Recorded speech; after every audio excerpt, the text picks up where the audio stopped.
now we're cooking. Now we're cooking. This is water and vinegar. It's a great, nice, safe way of cleaning out your coop. Doesn't hurt the chickens. That'll keep them. It's happy sometimes and then it stops being happy. Making this work a lot more. I can just open this bottle there. I like to spray all the surfaces. All up in there. All over here. Just spray it. I just dusted everything. It's good to wear a mask when you're dusting. I've gotten myself a little sick dusting. But with all this litter for chickens, it can get really dusty in here. So it's really good to dust everything, scoop out all the litter. We do this once a week at each of the coops that we have, and we have now 4 big coops that we have, plus we have all the breeder houses as well.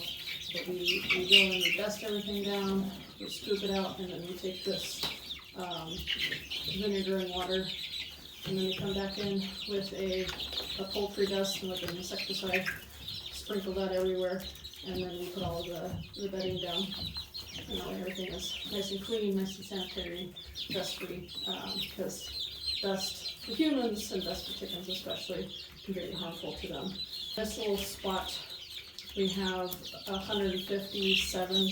I'm about to add another 30 chicks that just hatched out this morning to it pretty soon once they're fluffed up and ready to go. So we have a lot of chicks in this little baby area, and then in this area out here, I'll put the camera. And out here, my camera died on. And out here, there's only like 150 or so. They're a lot bigger out here. So I mean, in this coop alone, there can be up to 300, 350 chickens in this whole coop right here. And so there's a lot of chickens, and so yeah, it does require that we clean it. Sometimes during the summertime, we have to clean at least twice a week because there's even more chickens during the summertime.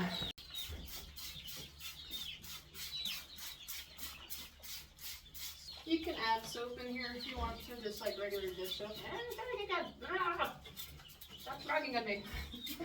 You can add like dish soap to this as well, but just half vinegar and half water is fine too. That's not a big deal. And get a squirt bottle that works and doesn't keep clogging on you, because this is going to take a lot longer than it is.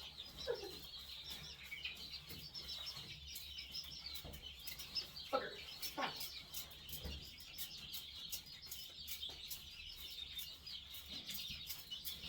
If you don't have this many chickens, still use this, but you probably don't have to dust as often, but just make sure that you check your coops. If you have like 6, 10 chickens in a coop, just make sure that you're dusting, especially if you don't have a lot of ventilation in your coop.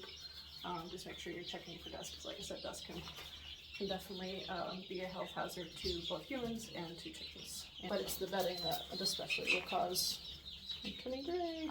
And it's bedding that will make a lot of this dust. And I've heard that straw is a lot worse. I like to use wood chips because they're not as dusty, but I feel like you have to clean a lot. You're kind of creepy. I'm talking to the camera. There's a creepy man at the window.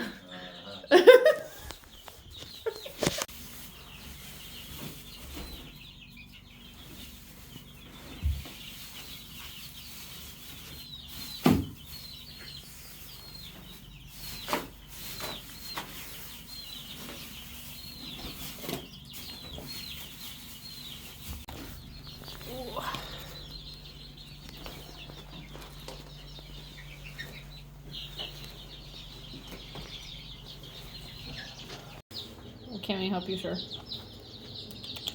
Simon has to inspect the chicks.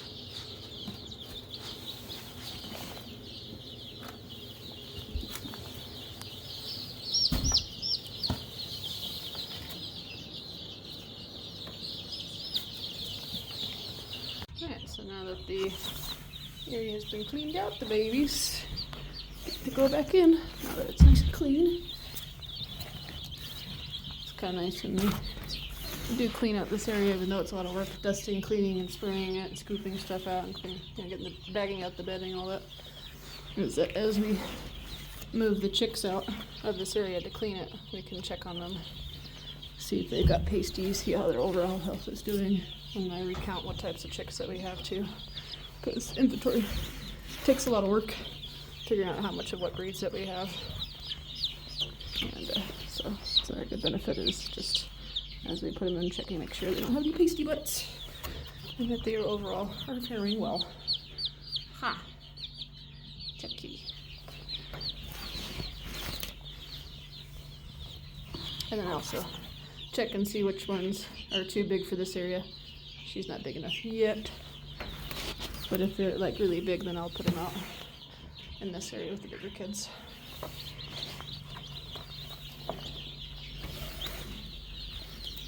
I'll put these underneath the water so that the wires don't get as dirty. So this Silky is old enough to go out with this crew right here. And it's very important to move the ages along to where you have like 0 to 3 weeks in there, and then 4 weeks and plus in here, because if you have too many big chicks and with little chicks, it's not that they don't get along with each other. Our chickens are very used to all kinds of different ages being around each other. It's just that simply that they get too big and they can squish the younger chicks. So another good thing about cleaning out the brooders is that as they get older, we box them up and put them in a different area, is that I can see which ones are big enough to come out here. And same thing when we clean this area out, like that girl is basically ready, that one's almost ready, and it is getting very cold, so these guys do not move out as quickly as they normally do. They stay in here quite a bit longer. There's plenty of space in here for them. But some of them do get a little bit bratty, and so they have to start moving out. But same thing in here. When we clean this area, we catch the bigger ones and we toss them outside. And I count my breeds, and I see how many, normally around this age, I can start to see how many females we have in this area of each kind of breed. And that way I know how many females are available for clients that have pre-ordered females, or which ones are available just for people to pop by and pick up. Like this little English mix is also, she's tiny, but he or she, looks like a he actually, because it's got quite the little comb on it. But this one definitely looks old enough. It's probably 5 to 6 weeks. Bantams will stay in the baby area. That's the baby area, a little bit longer than other ones, just because they are smaller, and so they get to hang out a little bit longer. So for 5 weeks, they'll start coming out here. This one's pretty.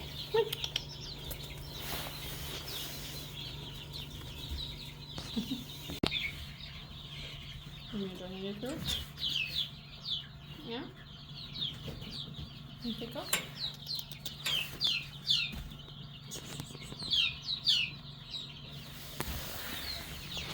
Last box of babies. Hi, cutie. There's all 150 or so of them. And moved a bunch of the big kids out here. Now they all happy with me. You do it? Anybody else?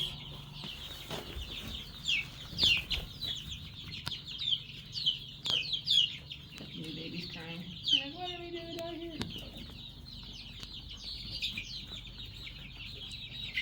There's Fabio the second. He just looks like a punk, doesn't he?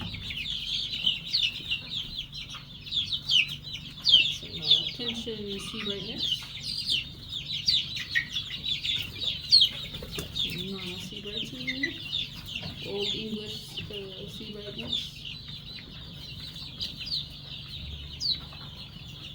Sleepy Easter here. Sea bright. Definitely this one. Splash Shellpiece.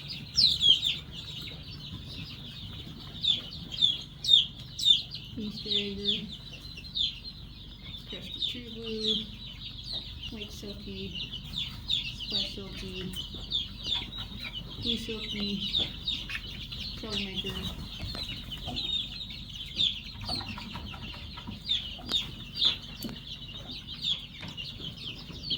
and Golden Dragon.